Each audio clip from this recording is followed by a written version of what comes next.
Assalamualaikum warahmatullahi wabarakatuh. Selamat datang dan selamat bergabung dengan kami program studi pendidikan biologi STKIP Pangeran Darmakusuma Segaran Juntinyuat Indramayu.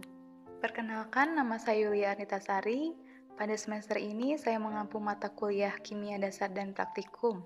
Mungkin untuk sebagian besar mahasiswa sudah tidak asing dengan kata kimia dasar ya, karena saat dulunya SMA mungkin mengambil jurusan IPA atau MIA.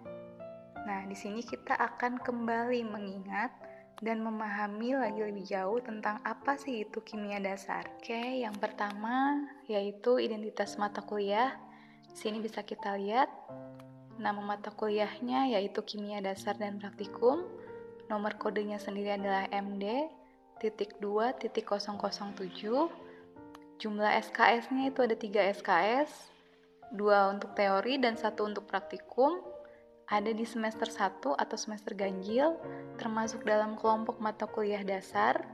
Ya, pastinya ada di program studi pendidikan biologi, status mata kuliahnya wajib, dan tidak ada prasyarat mata kuliah lain. Ya, kita lanjut ke deskripsi mata kuliah. Mata kuliah ini sendiri akan mempelajari tentang yang pertama yaitu konsep-konsep dalam ilmu kimia, yang kedua hukum dasar kimia, ketiga stokiometri, 4 struktur atom, 5 sistem periodik, 6 ikatan kimia, 7 kimia larutan, 8 asam basa, 9 pengantar termodinamika, 10 termokimia, dan yang terakhir yaitu 11 kimia organik dan biokimia, yang di dalamnya akan membahas tentang karbohidrat, protein, dan lemak. Standar kompetensi yang diharapkan pada mata kuliah ini adalah mahasiswa dapat menganalisis konsep-konsep, prinsip, dan prosedur kimia yang berkaitan dengan aspek kehidupan dan kesejahteraan manusia. Sistem penilaian dan evaluasi pada mata kuliah kimia dasar ini terdiri dari 5 macam. Yang pertama yaitu tugas kelompok sebesar 15%, yang kedua tugas individu sebesar 10%, yang ketiga yaitu UTS atau ujian tengah semester sebesar 25%, yang keempat yaitu UAS atau ujian akhir semester sebesar 25%, yang keempat sikap atau performance sebesar 10%, yang terakhir atau yang kelima yaitu kehadiran sebesar 15%.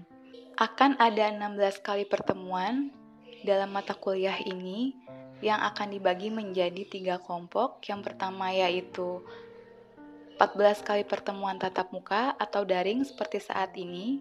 Yang kedua yaitu UTS atau ujian tengah semester.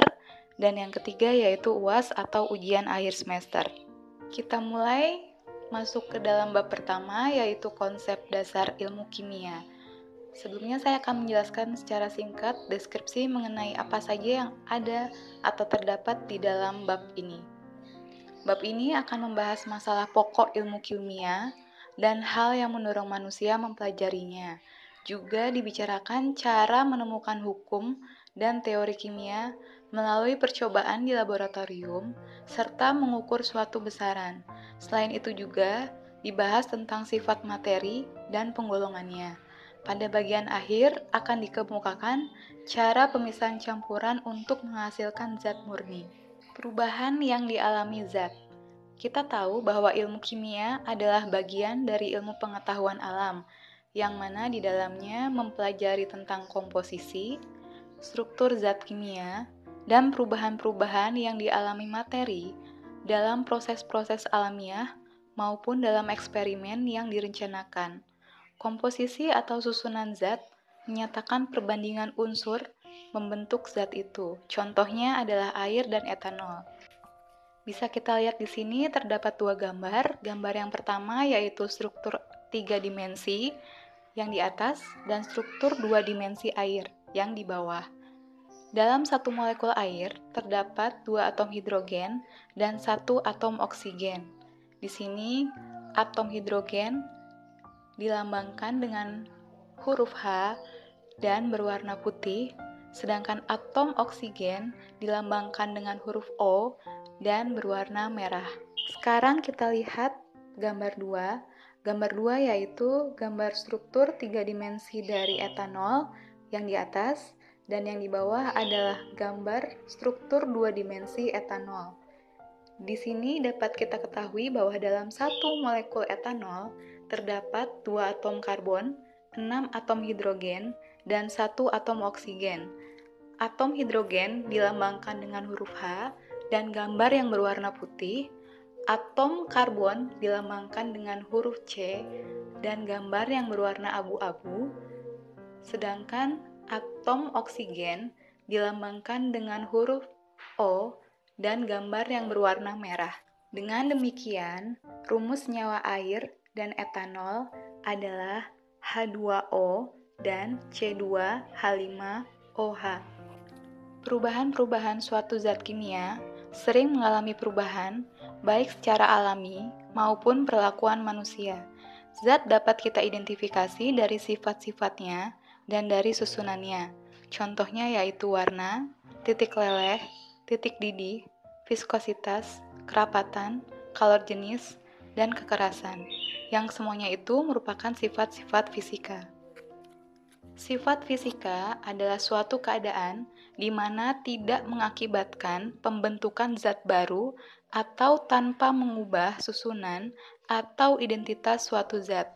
Sebagai contoh, kita dapat mengukur titik leleh es dengan memanaskan es balok dan mencatat suhunya ketika es berubah menjadi air. Air berbeda dengan es, hanya dari penampilannya dan tidak dari susunannya, sehingga perubahan itu merupakan perubahan fisika. Kita dapat membekukan air untuk memperoleh esnya kembali. Sifat kimia adalah kecenderungan dari suatu zat untuk mengalami perubahan kimia.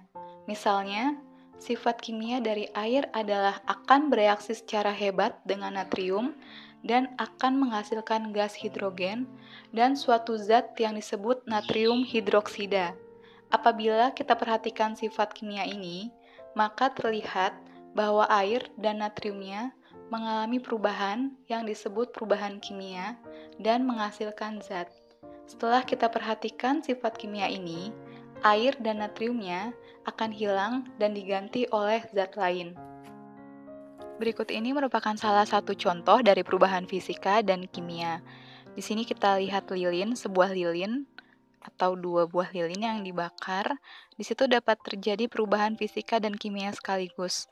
Perubahan fisikanya adalah lilin tersebut dibakar, dan jika telah terbakar habis, lilin itu akan kembali berubah menjadi padat seperti bentuk asalnya. Dan perubahan kimia yang terjadi yaitu ada asap yang ditimbulkan setelah proses pembakaran lilin tersebut. Review of concept kali ini bisa kita lihat di sini ada 4 gambar, gambar A, B, C, dan D. The diagram in A shows a compound made up of atoms of 2 elements represented by the green and red spheres in the liquid state. Which of the diagrams in B, C, and D represent a physical change and which diagrams represent a chemical change? Ya, kita akan lanjut ke part 2. Jangan lupa untuk menjawab pertanyaan dari review of concept tadi di dalam kolom komentar ya. Thank you for all attention. See you in the next part. Keep healthy and keep study from home ya. Wabillahi taufiq wal hidayah. Wassalamualaikum warahmatullahi wabarakatuh.